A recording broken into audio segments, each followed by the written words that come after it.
Alors, la dernière fois, j'avais parlé du film Don't Worry Darling. Donc, j'avais parlé du film Don't Worry Darling, j'avais fait une critique, j'avais expliqué pourquoi je l'aimais bien, j'avais dit ce que j'en pensais, et j'avais parlé un peu de sa réalisatrice. J'avais parlé un peu de sa réalisatrice, et aujourd'hui, je reviens sur un sujet que j'ai oublié de dire. Je reviens sur un sujet que j'ai oublié de dire à propos du film Don't Worry Darling. C'est le retournement de situation. Le retournement de situation, c'est vraiment l'une des choses les plus importantes dans un film. Si un film n'a pas de retournement de situation, si un film n'a pas de morale, on peut être sûr à 1000% que le film va être nul et plat. On peut être sûr à 1000% que le film va être nul et plat et que c'est même pas la peine d'aller le voir si le retournement de situation est nul ou s'il n'y en a pas. Et euh, si la morale n'est pas bien.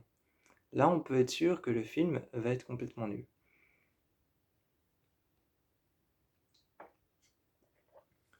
La morale du film Don't Worry Darling, je l'avais expliqué dans ma critique, c'est la vie commune. C'est la vie commune, la vie avec les autres, qui peut parfois être très oppressante et vraiment très, très écrasante. La vie commune, parfois avec les autres, peut être très écrasante. Et donc, justement, ça c'est la morale du film. Et que parfois ça peut nous faire des choses étranges. Euh, le retournement de situation, je vous l'explique pas, mais il est dingue. Le retournement de situation est dingue. Je sais pas comment Olivia Wilde a fait. Olivia Wilde, pardon. Je sais pas comment Olivia Wilde a fait pour trouver ce retournement de situation, mais c'est super bien trouvé. C'est super bien trouvé, mais je sais pas comment Olivia Wilde a fait, mais elle nous a trouvé un retournement de situation qui est génial, qui c'est un retournement de situation qui pourtant est vraiment très loin de l'idée de départ du film.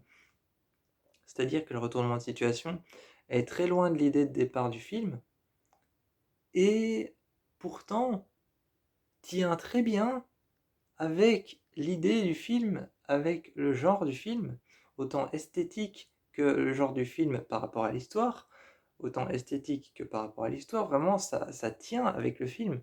Et c'est un retournement de situation qui est C'est un retournement de situation qui est complexe, compliqué, mais pas de trop, et se laisse comprendre.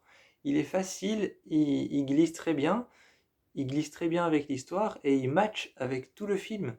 Donc le retournement de situation est génial, et la morale aussi. Il y a une deuxième morale dans ce film, une morale un peu féministe. Il y a une morale un peu féministe.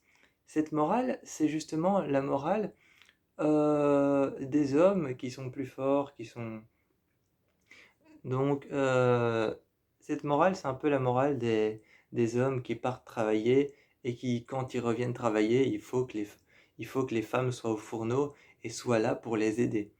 Notamment une phrase qu'on entend dans le film, une phrase qu'on entend dans le film qui est dite par Bunny.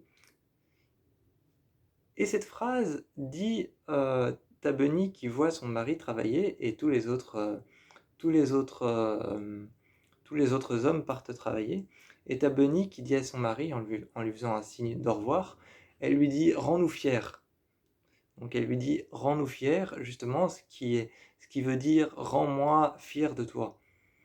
Pour que le soir, je veux pas paraître féministe ou sexiste ou quoi que ce soit, mais rends-moi fier de toi en quelque sorte, entre guillemets, pour que le soir je puisse avoir une sensation d'utilité.